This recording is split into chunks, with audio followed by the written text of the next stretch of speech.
আসসালামু আলাইকুম। আশা করি সবাই ভালো আছেন। আপনাদের দোয়া আলহামদুলিল্লাহ আমি অনেক অনেক ভালো আছি। প্রিয় দর্শক, আজকে আমরা আপনাদের দেখাবো একটি ছাদের ক্রেন আপনারা সর্বনিম্ন কতটুকু টানবেন আর ক্রেন টানার সঠিক নিয়মটা সেটাই আপনাদের জানাবো। আমরা কিন্তু ছাদের সম্পূর্ণ রড ব্যান্ডিংয়ের কাজ শেষ করে ফেলতেছি, কিন্তু আমি কিন্তু রড ব্যান্ডিংয়ের কাজের ভিডিওটা দিতে পারতাছি না। কেন? আমাদের আজকে বা গত 2 দিন ধরে কিন্তু আবহাওয়া একদমই টাটকা ছিল, মানে আপনার মাত্রার বাইরে কিন্তু ছিল। সেক্ষেত্রে গরমের ভিতরে কিন্তু আমাদের ক্যামেরাটাও কিন্তু আমাদের অ্যাকশন করতে পারিনি, আপনাদের সরাসরি দেখানোর চেষ্টা করছিলাম, কিন্তু অনেকটাই চেষ্টা করেছিলাম, দেখাতে পারিনি। টোটালি আপনার ছাদ যখন বান্ডিং হয়ে যাবে তখন আপনাদের একটি ভালো করে ভিডিও দেওয়ার চেষ্টা করব। তো আজকে দেখবো আমরা ছাদে আপনার ক্রেন টানার সঠিক নিয়ম। আমরা প্রথমে আমাদের স্ল্যাপের ঢালাইটা আমরা ধরবো। এখানে আমার স্ল্যাপের ঢালাই আছে 5 ইঞ্চি। তো 5 ইঞ্চির আপনার যে ঢালাই আছে, ঢালাইয়ের থিকনেস কিন্তু আমাদের সর্বনিম্ন হলো 5 ইঞ্চি। আপনার যদি 6 ইঞ্চি থেকে থাকে তাহলে অবশ্যই 6 ইঞ্চির নিম্নে আপনার ক্রেনটা টান দিবেন।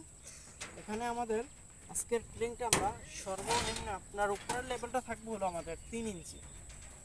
আর ক্রেন টানার জন্য কিন্তু অনেক জেলার অনেক মিস্ত্রিরাই কিন্তু বড় বড় যন্ত্র বানায়, আমরা কিন্তু সেই যন্ত্র দিয়ে আর কি ক্রেনটা টানবো না, আমরা ডাবল হ্যান্ডেল দিয়ে টানবো। ওই যন্ত্র দিয়েও যদি টানেন আপনার লোক 2জন লাগবে, আবার যদি এই আমাদের 2 হ্যান্ডেল দিয়েও যদি আমরা ক্রেনটা টানি তাহলে কিন্তু 2জন লোক লাগবে। তাহলে আমাদের ওই যন্ত্র দিয়ে যখন ক্রেনটা টান দেবো তখন কিন্তু এরকম আমাদের মতো কানিটা আর কি সোজা হয়ে উঠবে না, ওইটা আর কি আপনার লেভেল হয়ে থাকে। এই যে দেখেন আমরা কীভাবে ক্রেনটা টান দিই, একটা হ্যান্ডেল থেকে আরেকটা হ্যান্ডেলে 3 ইঞ্চি আপনার দূরে রাখতে হবে। এই যে এখন চাপ দিলেই আপনার ক্রেনটা হয়ে যাবে। আমাদের কিন্তু ওই হ্যান্ডেল দিয়ে কিন্তু আমাদের এরকম লেভেলের আর কি ক্রেনটা হবে না। এখন যদি আপনাদের আমি দেখাই, এখানে আমাদের স্ল্যাব থেকে হলো আপনার 3 ইঞ্চি পরিমাণ আর কি এই রডের উপরের লেভেলটা আছে, তাহলে আমার ঢালাইয়ের থিকনেস হলো 5 ইঞ্চি কিংবা আপনার সাইডে আছে 4.5 ইঞ্চি। এখন যদি আমার এটা যদি 6 ইঞ্চি ডালাই হইতো তাহলে আমাদের এখান থেকে আপনার 4 ইঞ্চি আর কি উঠতো। এই ছাদের স্ল্যাব থেকে আমাদের এই রডের মাথাটা 4 ইঞ্চি হতো।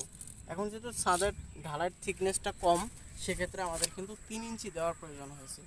আপনাদের যদি 5 ইঞ্চি ডালাই হয় তাহলে আপনারা এরকম 3 ইঞ্চি ক্রেনটা দেবেন, আর যদি 6 ইঞ্চি হয় তাহলে 4 ইঞ্চি দেবেন। প্রিয় দর্শক, আমাদের আরসি সিটিজেন অফিসিয়াল ইউটিউব চ্যানেলে যদি আপনি নতুন হয়ে থাকেন তাহলে অবশ্যই আমাদের চ্যানেলটি সাবস্ক্রাইব করে পাশে থাকা নোটিফিকেশনটা অবশ্যই বাজিয়ে দেবেন। আর যারা অলরেডি ফেসবুক থেকে ভিডিওটা দেখতেছেন তারা অবশ্যই আমাদের ফেসবুক পেজটা ফলো দিয়ে রাখবেন। আর অবশ্যই আমাদের এই ভিডিওটা কিন্তু টিকটকেও চলবে, যদি টিকটক থেকে থাকেন তাহলে অবশ্যই আমাদের টিকটক আইডিকে ফলো করে এই ভিডিওটি লাইক করে আপনার মন্তব্য জানাই দেবেন কমেন্ট বক্সে। এতক্ষণ আপনাদের সাথে ছিলাম আমি শাহিন। আসসালামু আলাইকুম।